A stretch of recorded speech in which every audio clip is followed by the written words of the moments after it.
c'est GLK Go. Donc aujourd'hui, je suis à la Goldorak Experience et je suis avec son créateur, Jérémy. Bonjour. Bonjour. Donc Jérémy, pourquoi monter une exposition Goldorak en 2021? L'exposition Goldorak Experience aurait dû avoir lieu en 2020 pour le 45e anniversaire de la création de Goldorak au Japon. Ouais.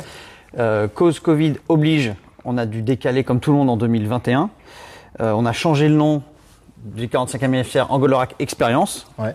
mais ça reste dans le cadre du 45e anniversaire. D'accord. Et pourquoi une expo? Parce qu'il n'y en a jamais eu, que je suis un grand fan de Goldorak depuis tout petit. Je suis de la même année que Goldorak, donc plus tout jeune, mais Ça se voit pas. c'est gentil. Mais donc c'est voilà de la même année. Et je voulais à la fois présenter des choses que les gens n'ont jamais vues, Ouais. parce qu'on a tous vu beaucoup de choses. Donc voilà, donc avoir des prototypes, demander aux collectionneurs de nous prêter des choses, faire vivre une expérience nouvelle, immersive avec les décors, suivi du Grand Rex parce qu'on peut pas tout faire selon les endroits où on réunit tous les chanteurs qui n'ont jamais été réunis. Enfin comme je t'ai expliqué, karaoké, voilà, que ça devienne une grosse fête. Donc à la fois une expérience à vivre et vous voir des choses et que même les fans puissent se parler et échanger. Et la soirée pour que ce soit une grosse stuff où tout le monde partage sa passion, quoi. Et que les parents puissent la faire partager aussi à leurs enfants. J'ai vraiment tout fait pour que ce soit familial aussi. On le sait, hein, Goldorak, il y a un peu une légende autour des ayants droit et la difficulté d'obtenir le précieux sésame. Est-ce que pour toi, ça a été difficile d'avoir les droits de faire cette expo? Alors oui et non. Ça fait plusieurs années que j'ai ce projet en tête et donc ça a été long. Ce qui a été très long et compliqué, c'est d'obtenir un rendez-vous avec Dynamic, qui répondent peu, souvent. Ouais. Donc ce rendez-vous a été long et compliqué à obtenir. Lorsque j'ai pu avoir ce rendez-vous avec Dynamic, parce que de part effectivement la licence qui est compliquée, le plus simple c'est d'aller voir Dynamic directement. Ouais. Par contre le rendez-vous s'est extrêmement bien passé. Ils avaient plein d'actualités autour de Goldorak non annoncées mais qui voulaient développer. Et à ma grande surprise, ils étaient très contents que le concept de toute la Goldorak Experience tombait au bon moment parce qu'ils avaient besoin d'actualité en France. C'était un pont et un lien entre tous les différents projets et prototypes que vous allez voir. Voilà, donc à ma grande surprise, et ça a aidé du coup à valider le projet. Et depuis, ça se passe très très bien avec eux. On a des validations extrêmement rapides. J'en suis très surpris et très content. Donc vous avez entendu, Dynamic, vous voulez communiquer en France, faire des choses. Vous entendez. Hein, voilà, ce n'est pas moi qui le dis, ce n'est pas mon imagination et mes théories. Dynamic voulait faire du Goldorak. Question suivante.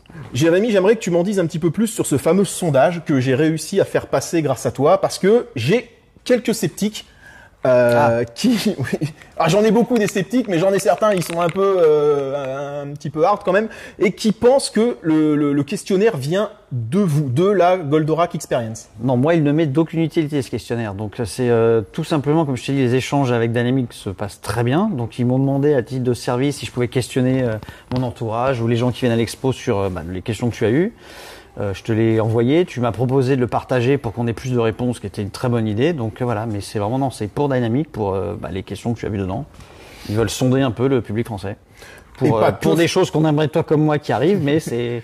Et pas que français d'ailleurs même, parce que... Oui, ils demandent la nationalité, donc ils doivent le faire passer ailleurs. Après, ça reste dans l'idée de le faire tourner, mais... Et du coup, on va l'avoir bientôt. Alors là, vous êtes très occupé, mais le but, c'est de le faire traduire aussi en anglais pour qu'on puisse l'envoyer sur tous les groupes. Ah, mais je l'ai reçu en anglais, moi, donc je l'ai fait traduire... Enfin, je l'ai traduit en français, mais il est déjà en anglais, donc il a dû déjà circuler. Non, je vais te l'envoyer pour que tu le fasses circuler en anglais. Voilà, donc vous voyez bien, ce questionnaire est fait pour l'international. D'où d'ailleurs le fait que dans le questionnaire, tu as les noms français oui. avec les noms anglais. Il me l'envoyait, les noms anglais, il me l'envoyait comme ça. D'accord, ok. Vous voyez, hein, c'est bon. Hein. Donc, nous sommes aussi avec Olivier, hein, Olivier qui est le commissaire-priseur de cette exposition. Commissaire de l'exposition. Commissaire de l'exposition, voilà. Écoute, donc c'est toi qui as été en charge de regrouper toutes les pièces que l'on va trouver ici. C'est ça. Quelles ont été les pièces les plus difficiles à trouver? Toutes. Non mais tout ce qui touche à Goldorak et notamment à sa production, qui date vraiment de l'époque, c'est quand même une série qui a plus de 45 ans aujourd'hui, eh ben, tout est difficile à trouver, que ce soit des jouets d'époque, alors évidemment japonais encore plus difficile à trouver que les jouets français, et puis les pièces de production. Bon, il y a le Covid qui est arrivé aussi au milieu de tout ça. On devait faire un voyage au Japon qui s'est jamais fait. C'est pour ça qu'on a lancé un appel auprès de collectionneurs et on a récupéré des belles pièces, des très très belles pièces et qui sont collectionnées de droite de gauche. Alors, les plus difficiles, peut-être le dessin original de Gonagai qui nous a été prêté. C'est le seul qu'on a d'ailleurs, parce que même Gonagai, il n'a même pas des dessins de lui-même. Ils sont eux aussi disséminés dans des musées, dans des expositions.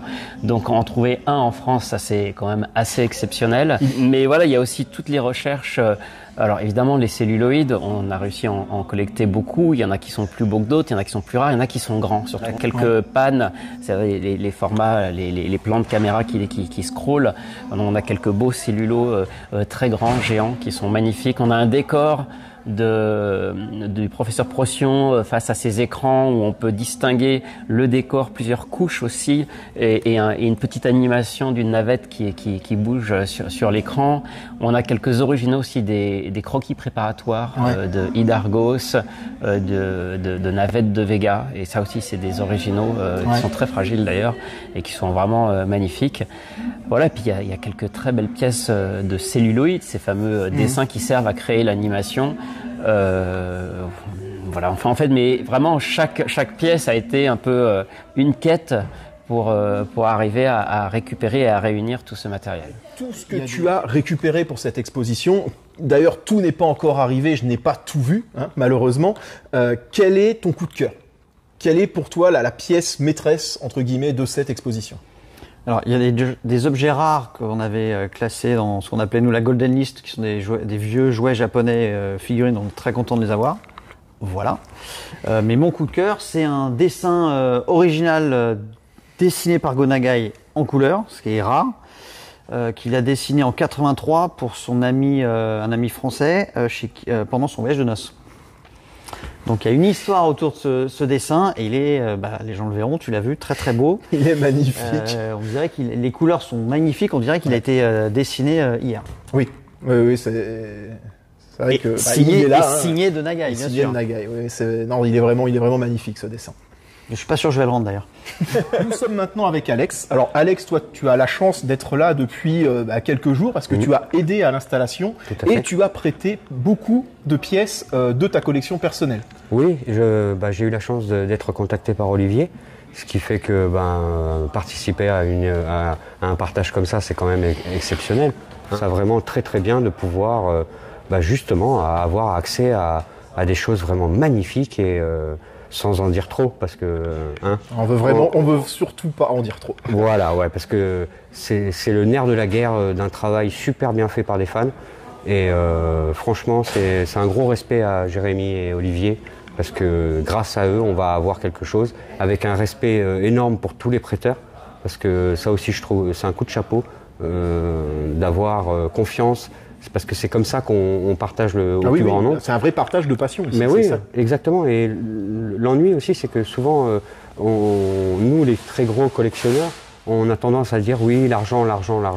Premièrement, on travaille dur. Et deuxièmement, le fond de notre chose, c'est pas de collectionner dans notre coin. C'est justement, comme toi tu fais avec tes vidéos, le partage des connaissances, le partage. Je vais dire un merci à Carole en direct pour la construction du Goldorak. On sait enfin d'où il vient.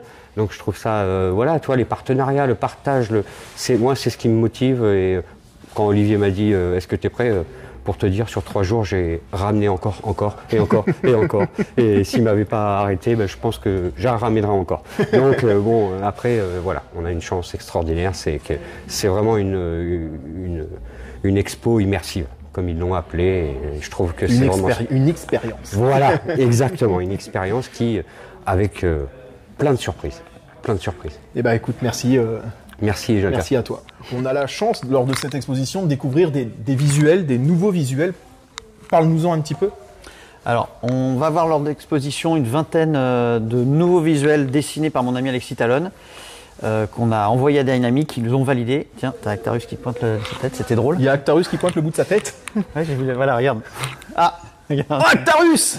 Viens Arctarus, viens Actarus, viens faire un coucou Actarus. Il est emballé. Bon, remarque comme ça. C'est pas grave, il y a Actarus arrive, on est en pleine interview. Donc même Actarus ça, arrive. redessiné par Alexis et donc bien validé par Dynamic. Emballé, vous le verrez. Les gars, c'était pas la classe. Taille réelle, t'es petit à côté de lui. Non, mais il a une petite tête. Hein. Oui. on le veut pas. Tiens, je te le rends. Donc c'est visuel, dessiné par ton ami Alexis Talon. 20 visuels, 20 nouveaux visuels. Ouais, un peu plus même, je crois. Un peu plus. Ouais. Et officiel donc. Et donc officiel, validé, copyrighté par Dynamic et Toei. Est-ce qu'il sera possible d'acheter des choses sur place? Oui. Alors il y a une boutique de la Maison de la Culture du Japon qui est au rez-de-chaussée, où on peut accéder d'ailleurs sans forcément aller à l'expo, où il y aura certains goodies certains vous les connaissez, et quelques produits avec le dessin de l'événement. Jérémy, est-ce que ton exposition a pour but d'être itinérante? Oui, clairement oui, elle l'a toujours été. Il n'y a pas de raison que ce soit toujours à Paris, donc on voudrait que ça tourne en France, même dans les pays comme l'Italie où ça a évidemment fonctionné. Ça va vous faire plaisir parce que beaucoup râlent là-dessus. Mais ça va dépendre de si ça fonctionne en France. Parce que c'est une grosse production. En France, pardon. À Paris oui, bon, tu t'attaques. Par contre, pour qu'elle soit itinérante, il faut que ça fonctionne à Paris parce que c'est comme une grosse production. Donc je mise beaucoup dessus. Donc je compte sur vous pour venir et si ça fonctionne, c'est vraiment le but que ça tourne. Et même les collectionneurs sont contents que leurs œuvres se voient et tout. Donc, parce que je pense bien que si ça devient itinérant et que ça part dans le sud, c'est des œuvres des gens du sud qui seront exposées. Donc ce sera peut-être pas toujours au final exactement la même exposition qu'il y aura. Ah, je pense pas. Puis je pense pas que les collectionneurs vont nous le prêter indéfiniment. Mais donc ça peut être aussi une chance pour vous. Mais là on a des collectionneurs de toute la France, même du sud, qui nous ont prêté. C'est un patchwork un mélange de différents collectionneurs. Donc s'ils veulent continuer de le prêter avec grand plaisir, et on aura certainement des gens qui veulent se joindre à nous pour la suite. Donc logiquement, chaque expo sera différente. Ça c'est bien. Sauf les décors. Mais, voilà. Eh ben écoute, je pense qu'on a fait le tour. Merci à toi de m'avoir accueilli avec Carole Gourendaisa qui est là et Goldoprint. Hein. Venez vite pour la. Allez, venez vite, on a hop. Voilà. Merci à eux d'avoir participé à ça, d'être venus avec moi. Donc Jérémy, on te remercie tous. On va revenir bien sûr à l'exposition pour la découvrir entièrement. Et si moi j'avais juste une toute petite question, est-ce que tu crois qu'il serait possible pour moi de venir en backstage lors de la Retro Night pour essayer de faire une petite vidéo avec pourquoi pas les artistes? On verra si t'es très sage. Mal barré. Allez, je vous remercie, je vous dis à bientôt. Salut, c'était GLKGO. Et n'oubliez pas, plus d'abonnés, c'est plus d'impact. Et est-ce que l'expo vous a plu de ce que vous avez déjà vu? Oui, vraiment, oui. Énormément d'émotions et de pièces. Venez tous. Voilà. C'est le but, c'est que ça plaise et que ça fasse plaisir, donc tant mieux. Et ben voilà. On vous attend. Vous n'imaginez même pas les surprises qui vous attendent. C'est vrai. Allez, salut!